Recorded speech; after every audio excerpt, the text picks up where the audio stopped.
এরপরে একটি গুরুত্বপূর্ণ কাজ যেটা আমিও করি না, মানে মনে থাকে না, যেটা সত্যি কথা, সেটা হচ্ছে কি, বাজারে আমরা নিয়মিত যাই, একবার দুইবার পাঁচবার, কিন্তু বাজারে প্রবেশের একটা দোয়া আছে।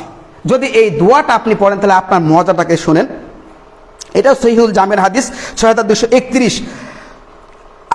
ওমর রাদিয়াল্লাহু আনহু তিনি বলছেন যে রাসূলুল্লাহ সাল্লাল্লাহু আলাইহি ওয়াসাল্লাম বলেছেন, মান দাখালা সুক ফাকাল, যে ব্যক্তি বাজারে প্রবেশ করলো এরপরে বলল লা ইলাহা ইল্লাল্লাহু ওয়াহদাহু লা শারীকা লাহ, আল্লাহ ছাড়া সত্যিকার অর্থে কোনো মাবুদ নাই, আল্লাহ ছাড়া সত্যিকার অর্থে কোনো মাবুদ নাই, তিনি এক এবং অদ্বিতীয়, লাহুল মুলকু ওয়া লাহুল হামদ, সকল রাজত্ব তার, সকল প্রশংসা তার, ইউহয়ী ওয়া ইউমীত, তিনি মৃত্যু ঘটান আবার তিনি মানুষকে জীবিত করেন, ওয়া হুয়া হাইয়ুন, তিনি চিরঞ্জীব, লা ইয়ামুতু, তিনি কখনো মৃত্যুবরণ করবেন না, বিয়াদিহিল খায়র, সকল কল্যাণ তার হাতে, ওয়া হুয়া আলা কুল্লি শাইইন কাদির, তিনি সকল কিছুর উপরে ক্ষমতাবান।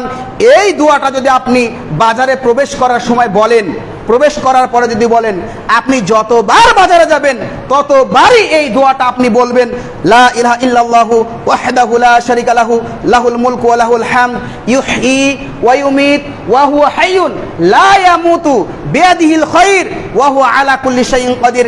যতবার বাজারে যাবেন ততবার আপনি এই দোয়াটা বলবেন, তাহলে আপনার কি হবে? রাসূল সাল্লাল্লাহু আলাইহি ওয়াসাল্লাম বলছেন যে কাতাবাল্লাহু লাহু আলফা আলফা হাসানাতিন, তার আমল নামায় 10 লক্ষ সওয়াব লিপিবদ্ধ করা হবে। সুবহানাল্লাহ। এরপর রাসূল বলছেন ওয়া মাহা আনহু আলফা আলফা সাইয়াতিন, তার আমল নামা থেকে 10 লক্ষ গুনাহ মুছে দেওয়া হবে। সুবহানাল্লাহ। এরপর রাসূল বলছেন যে ওয়ারাফা লাহু আলফা আলফা দারাজাতিন, তাকে 10 লক্ষ গুণ তার মর্যাদাকে বৃদ্ধি করা হবে। সুবহানাল্লাহ। এরপর রাসূল বলছেন ওয়া বানা লাহু বাইতান ফিল জান্নাহ, তার জন্য জান্নাতে একটি ঘর নির্মাণ করা হবে। সুবহানাল্লাহ।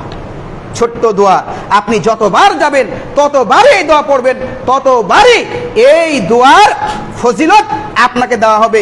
আপনার আমল নামায় 10 লক্ষ সওয়াব লিপিবদ্ধ করা হবে, 10 লক্ষ আপনার গুনাহ মুছে দেওয়া হবে, 10 লক্ষ গুণ আপনার মর্যাদা বৃদ্ধি করা হবে এবং জান্নাতে আপনার জন্য ঘর নির্মাণ করা হবে।